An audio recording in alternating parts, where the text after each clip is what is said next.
Hello everybody, Gisele Grenier here.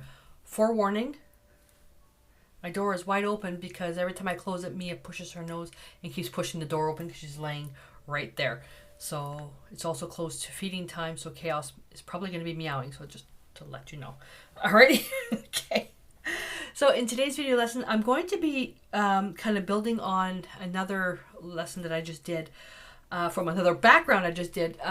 Basically using transparent red iron oxide, and my friend Allison sent me a picture about her makeshift transparent red iron oxide, so I thought I'd try it as an experiment, and then I came up with a mixture, and then I'm going to try another background. So you'd have to go back to watch maybe the last video and then 2 videos ago. So anyways, I'll link everything below. So what I have is some 140-pound watercolor paper, and the paints I'm going to be using is I'm going to prep the watercolor paper with DecoArt Media white gesso. And then I have the DecoArt Traditions Burnt Umber, Paranoid Orange, Hansa Yellow Light, and Phthalo Blue. And I have some white here, but I don't know if I'm going to need it. So, as with all the videos, but I just want to show you in case you're just coming into this without seeing the other ones. It's going to take my gesso, and I just dampen my brush, and I'm just going to basically slip slap some gesso onto the watercolor paper and then let it dry. I'm going to put that aside. I have one prepared, and the reason why I want to use gesso is because when I'm painting, especially when using the phthalo colors and the Paranoid, I don't want it sinking into the paper because it won't move. Having the gesso on there, you can actually move the paint around. Yeah, I'm going to get that in my shirt. Alrighty, so with this here being dry, I want to also introduce, this is spiderweb trim. And this is all I have, so I'm going to put this on an angle like that, just to see what I can get to it. So my idea is to put some color down, then put this on top. I'm going to splash some alcohol or some water. I could probably use some alcohol, but the animals are here, so it's going to smell. I'll splash some water, see if I can remove something. Then I'm going to do a glaze.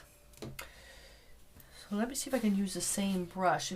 You got to be careful when you use a brush with white when you're working with transparent colors.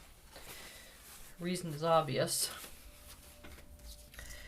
So I'm going to take my burnt umber. And I didn't use my palette. I'm using, oh well. Oh well.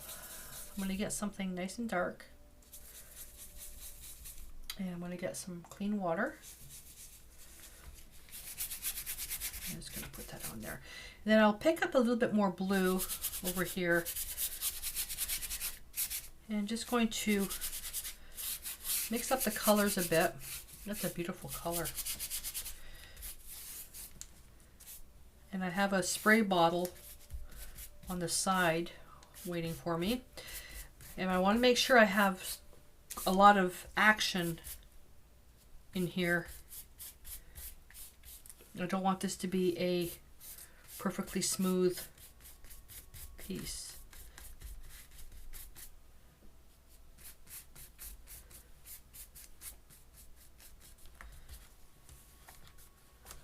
Okay.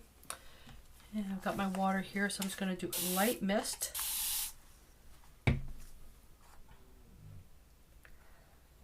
Just going to get a little bit of that paint dripping. Now, ideally you want to let this dry, but we can't for what I want to try to do. So I'm going to put that right there. And then what I'm going to do is lay a paper towel. I'm going to try 2 paper towels, and hopefully this works because that paper is bent.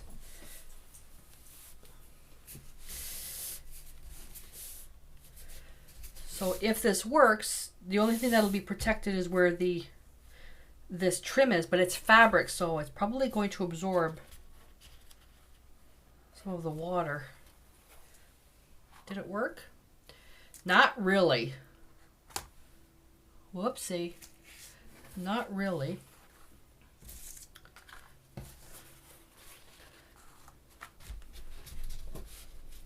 I used an onion bag last time. It worked beautifully. It worked beautifully. Oh, but I kind of like that. I kind of like that. I want to make sure I have some spots of white in there. This looks like a nebula.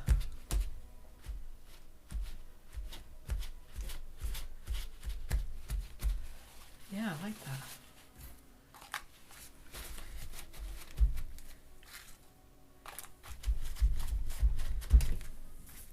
No, that's dry already. That's kind of neat. That looks like a nebula. So I'm gonna dry this now. I like that. See, this is the problem when I create these backgrounds, is that they're so unique, and I don't want to change this now. I would have to redo another one, but let's stay focused. Well, let me stay focused. So I'm gonna do that. I'm gonna make my makeshift transparent red iron oxide to glaze over, which is a reddish orange, and over the blue it should make something pretty deep, but this is a blue that leans towards green. So I'm going to, I need burnt sienna. So let's start off with yellow.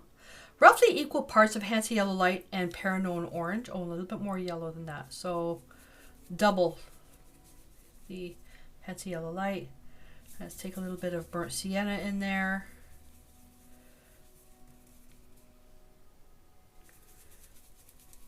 And ideally you want to add medium to this to make it transparent, because that's really what transparent red iron oxide is. And I don't want to add medium to it. I'm going to, because not everybody has medium, so I'm going to try with water. And I'm going to get a paper towel ready. Now, if you have a background that you really, really like, and you want to try glazing with a color to see what would happen, put a layer of matte medium on there, or a couple of layers. That way, if it doesn't work out, you can always wipe it off. I'm going to be a rebel today. And this is too orange. This is too orange. It's actually not too orange, it's because the blue-green is neutralizing it. So let's take the paper towel. This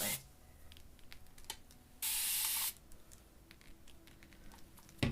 Let's see what happens when I do that. Let that sit for a sec.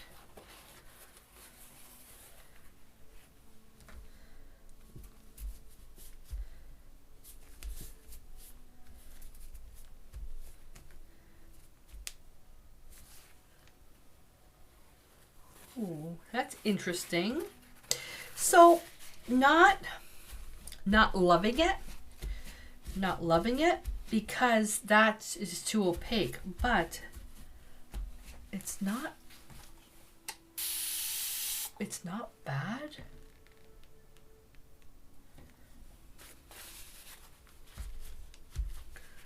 Ooh, these dots are a little too perfect. You can always remove some paint.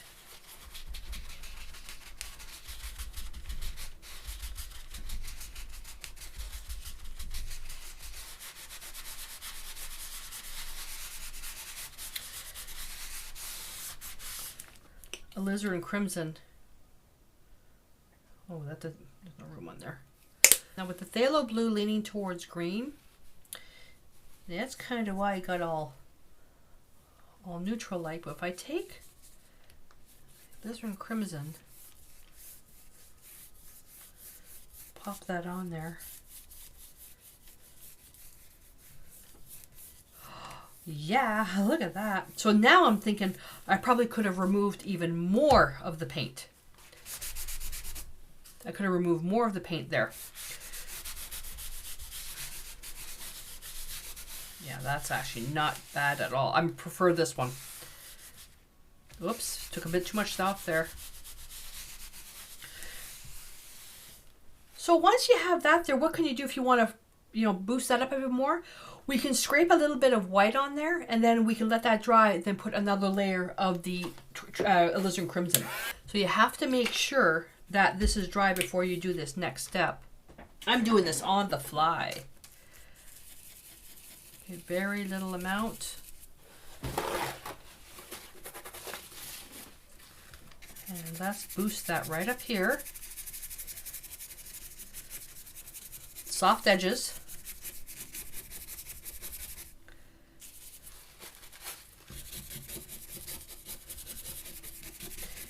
If you want to make something bright, you need to underpaint with something a bit more opaque. Now, when I say no hard edges, I mean I don't want a hard line. Well, that's kind of hard edge right there, but let's see what happens.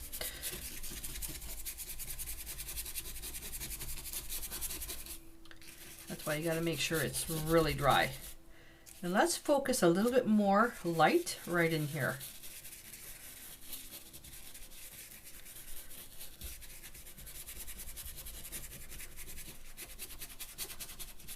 This is rough on the brushes, which is why these come out, these are perfect because they're very economical. And see how it dries a little bit darker? So I'm not going to worry about bringing that too much out because thinking if, you know, it should be concentrated more in the middle. We'll leave that like that. I'm going to dry it again. Have you seen so far with everything I've done, I've come up with 4 different background ideas.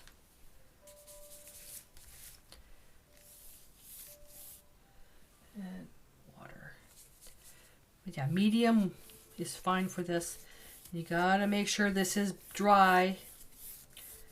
Dry, dry, dry. So glazing is just adding a layer of transparent color. That's all it is.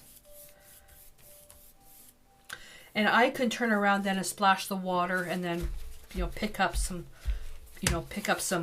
of the area with the paper towel. Oh, I like that texture there. Oh, I have a little bit of white in my paper towel. And I can turn around and take the orange. Is that orange? Yeah, it is. It's transparent with a bit more of that crimson, which will just change up the edge a little bit. This looks like transparent red iron oxide going in here. See how soft I'm putting this on? Working wet on wet.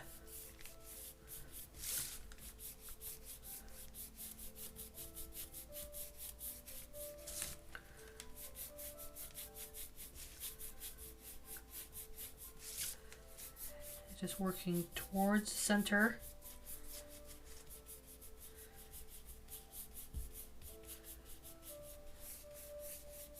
And the idea when you're working with a transparent layer is that you can still see the brush strokes underneath.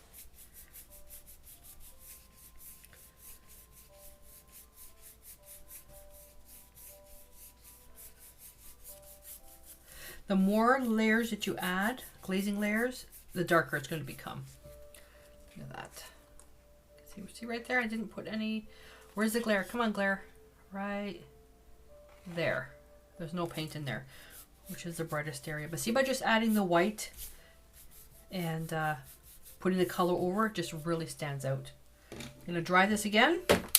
So what started off with what I wanted to do with this thing here, which didn't work, but by bypassing that, and I just realized now I didn't quite put enough paint over there. You can see the little marks there. By taking something and just keep going, and it turned out with something really nice. Although four times I saw that's a background, that's a background, that's a background, and then this is a background. So you never know what's going to happen. But experiment. So you don't always have to have the exact same colors that I'm calling out. Experiment. The one biggest tip that I can give you is know where the colors sit on the color wheel, so you know what's going to happen when you overlap them as layers of glazing layers, and that way you're not going to get surprised. But the idea that I'm still going to figure to get this thing working. It's fabric. I guess I could spray it with something to try to so it's not so absorbent, but I want to do something with this.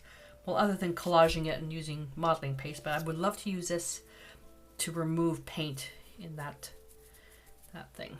Maybe I'll go back and try another onion bag. Alrighty. I'm looking at this and you know what I see? And it was an idea posted a few times by some people, a book cover. So upcoming, within the next 2 weeks, I'm going to be doing a video on making a painting journal with a Book of Backgrounds colors, and I think I just got paint. I can feel wet. I got paint on my face. A painting journal with Book of Background covers that look like leather. Alrighty, so you have to stay tuned for that one. Alrighty, so let me know what you think. At what point did you actually count different backgrounds that you liked? With what I was trying to do with this thing here, do you have some tips that you can share with me that I can try in an upcoming video? With some different ideas, and if you've got an obscure YouTube name, make sure you tell me what your real name is. That way I can give you credit for the idea. Alrighty, so let me know what you think. Don't forget to hop on over to the private Facebook group if you want to post pictures of your versions of the Book of Backgrounds. Don't forget to share, what you did and all that stuff. And even go to artplace.ca on the right side. Subscribe to the Creative Insider email list. I email out advance notices for previews of the videos before they're even published. So head on over to that. Alrighty, so I'm going to clean up. Make sure I have no paint on my face. And I will see you in the next lesson. Until then, stay inspired.